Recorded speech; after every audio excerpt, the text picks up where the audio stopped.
Assalomu alaykum. Ushbu loyiha Agrobank hamkorligida Samarqand viloyati Do'stlik mahallasida tashkil qilingan. Ushbu konturlarimiz 320 va 424-konturlarda tashkil qilingan. Loyihamizda ko'rib turganingizdek sabzi ekilgan. Sabzilar holati yaxshi, unib chiqqan. Zamonaviy texnikalar bilan ishlov berib, kimyoviy o'g'itlar bilan o'g'itlantirilgan. Ekinning holati yaxshi. Loyihamiz maydoni 13 gektar bo'lib, bu eni 350 metr, bo'yi 371 metrni tashkil qiladi. Sabzilar 90 kun davomida tayyor bo'ladi, ekilgan kundan boshlab.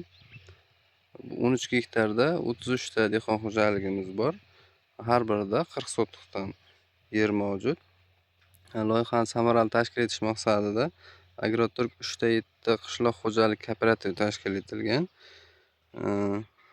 Loyihada bu sabzini hosili 1 gektardan 30 tonna, jami 372 tonna hosil olish rejalashtirilgan.